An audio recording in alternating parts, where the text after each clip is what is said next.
Chapter 10. I gripped the banister and gaped in silence as Uncle Jekyll staggered into the house. His white hair shot out wildly around his head, as if it had been shot with electricity. His pale eyes bulged. His face was smeared with dirt.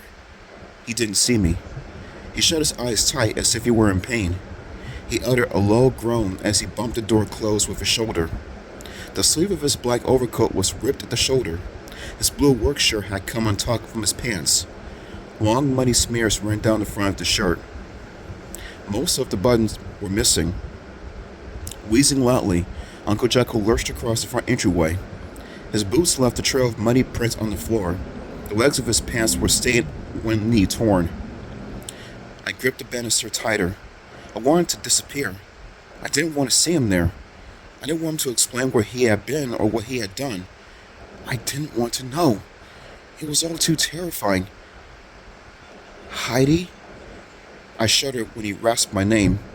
I squeezed the banister so hard my hand ached.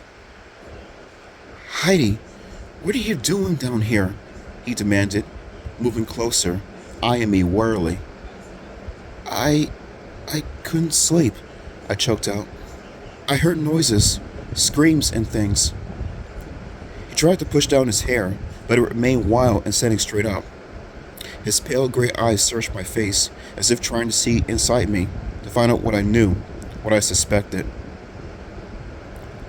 Uncle Jekyll, I said in a trembling voice, where did you go? For a walk, he answered quickly. He scratched his cheek. I like the air late at night. I often take a long walk around the hill when I finish my work. But your clothes, I started to protest. Your face. I fell. He answered quickly. A strange smile spread over his mud-smeared face. I must look a sight. Sorry if I frightened you, Heidi. You fell? My eyes went to the missing buttons on his shirt, the tear at his knee of his pants. He nodded. The tall grass is so slick after a heavy frost, he said. I wasn't watching where I was going. I was foolish. I usually bring my flashlight, but tonight I forgot it.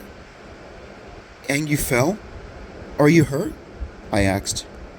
He sighed. Not too bad. My head hit a low branch. I couldn't see it in the dark. He rubbed his forehead. I was so startled, I slipped and rolled halfway down the hill. That's awful, I declared. Did I believe him? I wanted to. I really wanted to, but I didn't. He rubbed his forehead some more. His eyes remained locked on me. Next time I'll remember the flashlight, he said. I could have broken my neck. I heard screams, I stammered, from the village. I saw lights and heard sirens. I don't know what that is, he replied sharply. Something bad, I started. People were running and I didn't see anything, he interrupted. I was walking in the woods. I couldn't see the village. I didn't hear anything. It was so frightening, I told him. The screams woke me up. He shook his head and rubbed the back of his neck. I'm so sorry, he murmured. The tenderness in his voice took me by surprise. It's your first day here, he continued. I know how hard this is for you. I know your whole life has been turned upside down, Heidi. Yes, I agreed. I lowered my head so he couldn't see the tears brimming in my eyes. Give yourself time to adjust, Uncle Chuck advised, speaking in a whisper. These tiny New England villagers can be a little strange. Try to pay attention. Try to let things slide for a while. You'll be a lot happier if you do. Let things slide? Don't pay attention?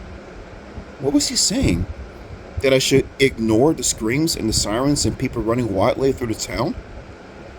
I stared hard at him, trying to understand.